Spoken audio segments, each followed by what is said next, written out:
Ça, c'est Théo.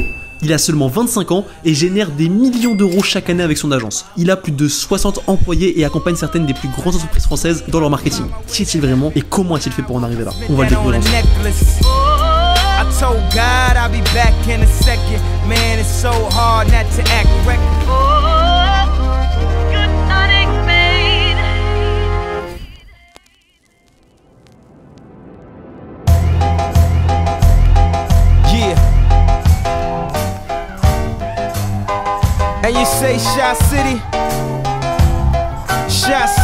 Bon l'équipe, nouveau 24 Hour Wiz, celui-ci va être exceptionnel. Je vais être avec un guest de qualité que vous avez forcément déjà vu passer sur YouTube ou sur LinkedIn. On va découvrir ça tout de suite ensemble, let's go. Ça va Théo? Comment tu vas? Ouais toi? Super. Est-ce que tu peux nous expliquer en quelques mots du coup ce que tu fais et qui tu es? Je m'appelle Théo, j'ai monté une boîte qui s'appelle Kudak et qui est une agence d'acquisition en ligne, donc on est maintenant 55 dans l'agence. Et donc l'année dernière on a bouclé notre deuxième année à 3,1 millions d'euros de chiffre d'affaires. Et cette année on devrait faire 4,5 à peu près. Et vous avez fait ça en combien de temps? Alors la boîte elle a 3 ans. Et c'est quoi après la marge que tu dégages aujourd'hui en termes d'agence? Bah écoute, tu vois, cette année on devrait finir entre 20 et 30% d'EBITDA pur, donc ça veut dire tout retirer. Et voilà.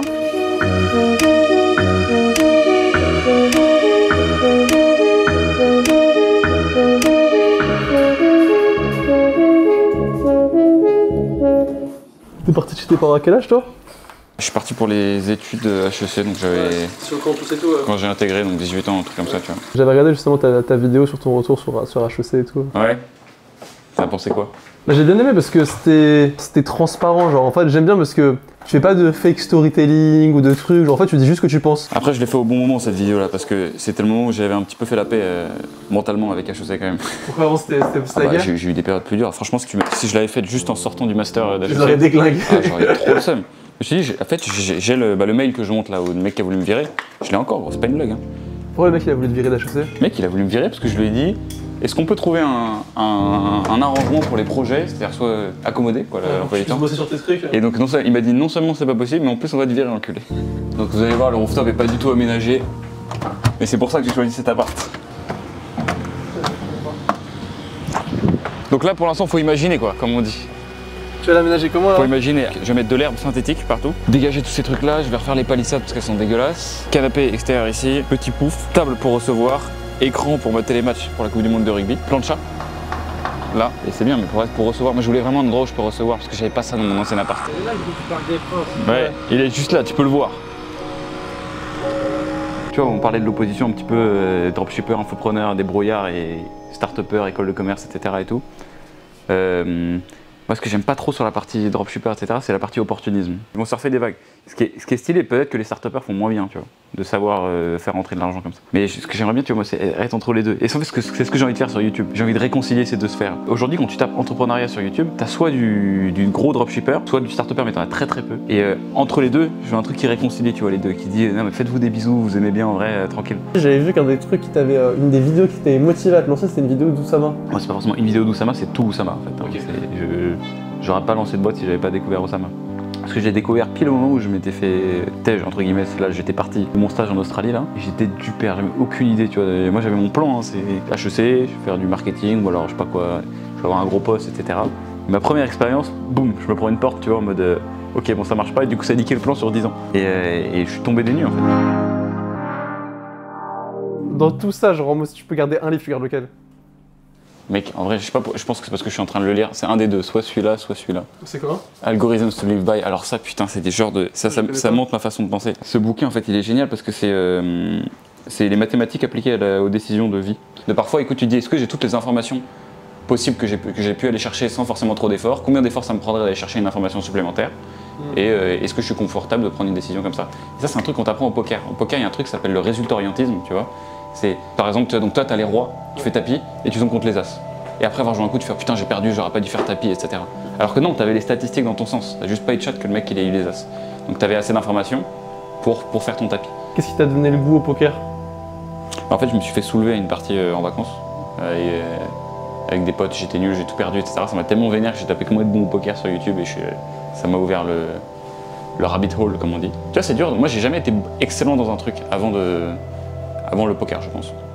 Nous, on avait tous un pote qui était genre trop fort en boxe, trop fort en foot, etc. Et il était connu pour ça. Et tu peux construire ton identité dedans et tu te dis, je suis capable de faire des trucs stylés. Et ça, faut te le démontrer à toi-même à un moment quand même. Le poker, c'est un jeu à information manquante. Tu es par opposition aux échecs où tu as toutes les informations. Tu pourras jamais, quelle que soit la situation, connaître les cartes des adversaires. Donc en fait, dans la vie, tu peux clairement assimiler ça à la chance. Il y a des gens qui traversent la rue, regardent à droite, à gauche, ils se font quand même renverser par un cycliste et ils meurent. Et tu as des gens qui courent à poil dans une usine de poudre avec une allumette, ils s'en sortent vivants et tout va bien pour eux. Qui a pris la meilleure décision pourtant entre les deux? Donc ça, c'est encore une fois le résultat-orientisme. Tu juges pas la qualité d'une décision sur le résultat qu'elle apporte. Ça, c'est très dur. Parce qu'en entrepreneuriat, toujours, on va dire, le mec qui a fait la plus grosse boîte, c'est le mec qui est le plus brillant. Mais en fait, le facteur shot, tu n'en as aucune idée d'extérieur. Tu te poses la question, est-ce qu'avec les informations que j'avais au moment où j'ai pris la décision, j'aurais repris la même décision? Et si tu es toujours à l'aise avec ça, allez gros, t'as rien à te reprocher, c'est tout. Après une matinée où Théo a pu nous partager différents éléments clés de son parcours entrepreneurial, il a été invité par le patron de la marque Le Slip Français à un déjeuner avec certains des plus grands e-commerçants de France. Puis après, j'ai retrouvé Théo dans un endroit qui compte tout particulièrement pour lui, un endroit où tout a commencé, un endroit où tout se développe, mais surtout un endroit où il nous a partagé la face cachée et les coulisses de ses entreprises. Du coup, là, on se retrouve où, Théo? Écoute, on est chez ma mère. Ok. Vraiment. Qui est en fait notre studio de tournage. Une fois par semaine, on vient là pour faire tous les tournages, donc YouTube, Instagram, TikTok, tout a lieu là. Et donc, si vous voulez, je vous montre à l'intérieur un peu là. C'est une petite maison dans le quartier de Porche-Fontaine pour les connaisseurs. Bonjour. Voilà, donc là, Anthony est de vidéo chez Kodak et Florent qui s'occupe du tracking chez nous. Ça va? Ça va? Là, pour ceux qui reconnaissent peut-être, c'est le décor d'enlève tes chaussures. Ok. Donc c'est là les canapés. C'est ici que ça se passe. Tout le monde a mis son cul ici. Puis au milieu, ça va tout le bordel. Donc là, on a setup le décor pour tourner avec Florent. On va tourner une vidéo sur le tracking aujourd'hui. Théo n'est pas seulement un entrepreneur à succès, c'est aussi un excellent créateur de contenu. Et dans son cas, l'un ne va pas sans l'autre. Ça, j'aurais pu typiquement. Ça, c'est classique, ça. Il était pas Filme-toi Est-ce que tu peux nous expliquer en quelques mots ce que vous allez tourner dans la vidéo aujourd'hui? Donc le tracking, c'est quoi? C'est s'assurer que quand on fait des campagnes de pub pour nos clients, on sait ce qui s'est passé après la campagne. Et il y a pas mal de choses qui ont évolué, donc là on va faire une vidéo où on va expliquer qu'est-ce qui a changé.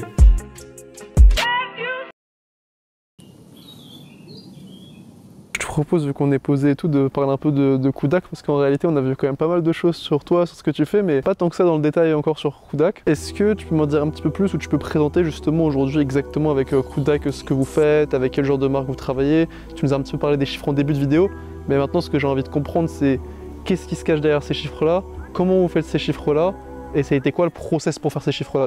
Ok. Pour représenter simplement l'activité Kodak, donc nous, historiquement c'est très simple, c'est une agence d'acquisition. On aide les marques à acquérir des clients via le marketing digital. Donc pour ça, on a plusieurs leviers. On a le tracking, la créa et la gestion des budgets, très simplement, qui sont en fait la triple expertise de Kodak. Et aujourd'hui, vous avez pris combien de clients? On en a 130 à peu près. Ok, des clients, tu me citais quelques noms par exemple de clients? Qu'est-ce que tu dois connaître? On a bossé avec Gérard Darrel, Legal Start, Nutrimuscle, Mobile Club. Sur la mode, on a beaucoup de clients. On a Fursac aussi. Par exemple, ton plus gros client aujourd'hui spend combien par mois en ads? Bon, les plus gros clients, ils doivent envoyer des 200-300 000 par mois à peu près. Un des trucs clés pour moi qui a notamment aussi permis de développer ton agence, je pense que ça a été indéniablement la partie personal branding. Le personal branding, ça a été une porte d'entrée pour Kodak. C'était que ça marchait pas parce que j'étais meilleur que les autres, mais juste parce que personne ne le faisait. Donc la barre, elle était super basse. Tu faisais 3 posts LinkedIn, il n'y avait que toi. J'étais le seul mec à parler de Facebook Ads, donc en fait, une fois que tu as fait 20-30 posts sur Facebook Ads, ce qui n'est pas énorme, bah voilà, Facebook Ads, les gens ils pensaient à ma gueule. Qu'est-ce qui te fait kiffer dans ça? T'imagines un jour j'ai une boîte qui vaut 100 000, qui fait 100 millions de CA, on raisonne plutôt comme ça, et je continue à faire des vidéos sur YouTube dans le salon de ma daronne. Ça je me dis c'est quand même assez aspirant, et je serais content d'avoir cette marque-là. En fait moi c'est comme si j'allais faire du sport ce truc.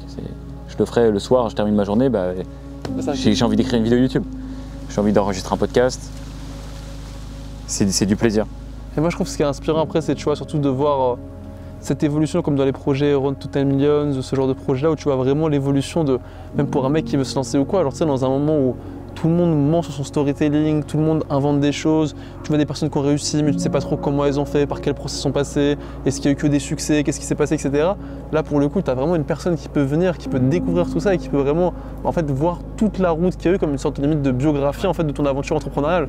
Ça, c'est trop bien. Et même toi, dans 5-6 ans, quoi, tu vas revoir tes vidéos, tu vas te rappeler dans quelle émotion tu te sentais à ce moment-là, et ça va te faire comme un album limite vidéo qui va te retracer ton propre parcours, et c'est ouf. Et tout le monde peut voir ça maintenant. Tu vois, tout le monde, le premier épisode, c'est ça, c'était sur TikTok, j'avais 6 abonnés, j'étais content. Tu peux pas le faker, genre en mode... Mais c'est pour ça que je pense que c'est une niche qui est très dure à prendre, le building public, parce que aujourd'hui, il n'y a pas grand monde qui peut faire la compète avec ce truc-là, parce que personne n'a commencé assez tôt. Moi, j'ai vraiment la vidéo du début, 3 mois après le démarrage, la vidéo, il n'y avait rien, il n'y avait pas de chiffre d'affaires. Je dis, bah, j'ai envie d'essayer de faire 1 million comme ça, mais au moment où je le disais, c'était ridicule, tu vois, c'est vraiment ridicule. En fait, c'est peut-être ça que les gens aiment, je pense, dans ce format Road to 10 Million, c'est le fait que j'ai eu le courage de le faire le premier jour.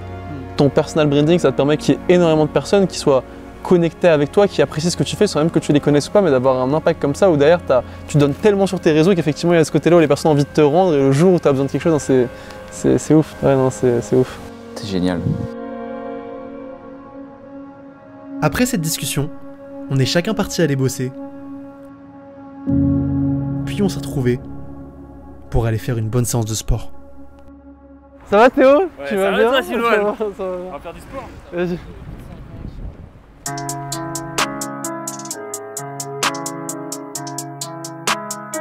Je suis dans la vie de Théo Lyon. On n'a pas beaucoup de temps parce qu'après on va partir au dîner, donc on va faire 5 exos, 3 séries. Là on commence par de la mobilité un peu, juste 5-10 minutes pour que ça passe bien et pas avoir mal. Young gun on one that back calling me splurge. Ride me jump right off the curb. Bentley smart fly like a bird. Spin on the first and the third. Le yoga c'est terminé. J'en fais un peu plus mais normalement bon, allez vite. Et après il faut passer du temps avec l'élastique et tout. Bon on va commencer par des petites tractions. Tu fais des tractions un peu d'habitude? Ouais, on fait un petit peu. On va faire des tractions. Je vais pas lester. On va faire des tractions lestées. Lester ça j'en ai jamais fait de ma vie. En vrai de vrai je crois qu'après Guillaume il va fumer, je crois en vrai Théo il va me fumer. Il va parler de traction lestée le poteau. Quand tu évolues avec des entrepreneurs qui sont à un certain niveau, tu te rends compte qu'ils sont à un certain niveau, dans différents niveaux de leur vie en général, et le sport ça en fait quasiment toujours partie de ce que j'ai pu voir. Et c'est pour ça que c'est un kiff, si jamais tu veux devenir une meilleure version de toi-même, tu es obligé de le faire dans les différents domaines de ta vie. Et c'est pour ça que ces personnes-là qui ont évolué à fond d'un point de vue business sont aussi des personnes qui sont toujours structurées et qui ont évolué dans le sport, qui ont évolué personnellement. Et donc on va suivre Théo, on va voir c'est comment. En gros là le principe c'est qu'on va faire des séries lourdes. Alors le but c'est d'être entre 4 et 6 reps. Okay. Et donc tu dois arriver à l'échec à peu près à la 6e ou comme ça. La 6e elle est dure sa mère. I've been waiting all my life. I've been spending all my nights, contemplating all my tries. Oh my God, this not overnight. Heaven never seemed to reach us now or never. We got what we need, but we don't got forever. Oh well, oh well, oh well. I've been waiting all my life. Oh well. I've been waiting all my life. Oh well, oh well, oh well. I've been waiting all my life.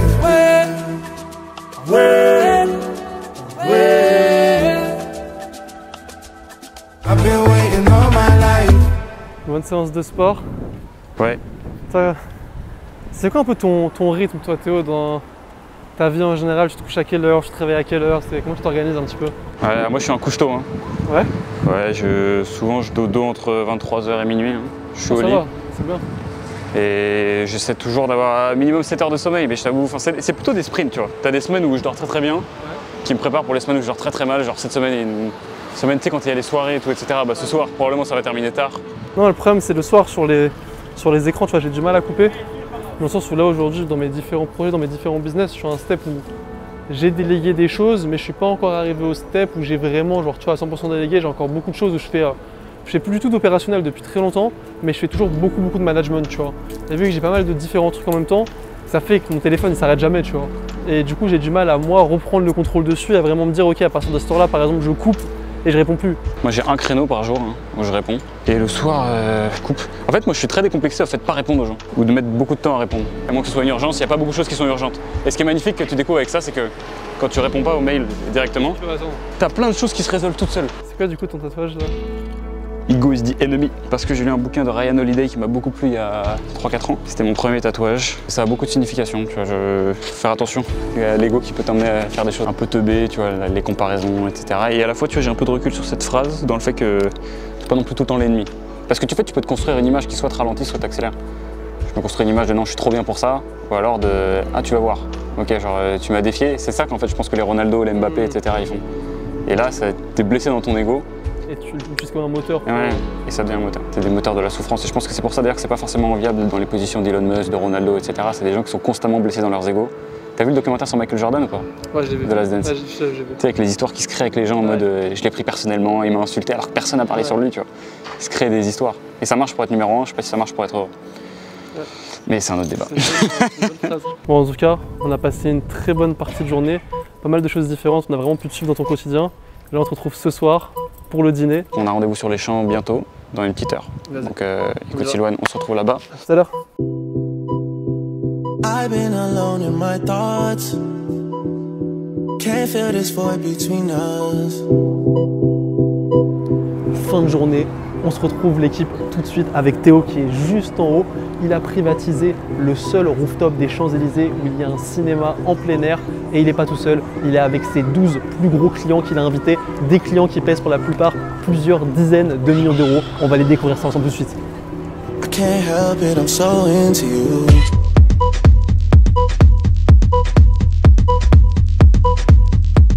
Tu sais, des fois dans Paris, t'as des petits ascenseurs comme ça, ils sont serrés, mais les endroits quand t'es en haut, ils sont incroyables. On va voir si c'est le cas. J'espère que Théo a fait les choses en grand, mais j'en doute pas. Il aime bien ça jouer humble, etc. Un petit truc simple, après c'est une dinguerie. Donc je pense que ça va être long. Oh, when you're ready, we can put this behind us. Maybe we can find us again. I know, put this behind us. We can find us again. Du coup Théo, merci déjà pour ton accueil. Du coup tu peux nous expliquer un petit peu aujourd'hui c'est quoi le contexte de la soirée? Bah écoute, on organise de temps en temps des petits événements pour nos clients, donc on essaie de les rassembler. Là on a ramené certains de nos plus gros clients et quelques amis, disons. Donc là on a fait ça pour les gros e-commerçants qu'on accompagne et de la start-up. Donc là tu vois, t'as le CMO de Galstar, pardon, le fondateur de Mobile Club, de Matera, je sais pas si tu connais un peu ces startups. T'as Lush, Gérard Darel. Et quand tu dis gros e-commerçants, c'est à partir de combien qu'on est gros e-commerçants chez Kuda? Là t'as personne qui fait moins de 15 millions de CA par an, je pense. Okay. Je crois qu'on a dernier invité qui arrive, donc il va falloir que j'aille ouvrir, je suis désolé. Pas de soucis. Mais je te raconte juste après. Vas-y.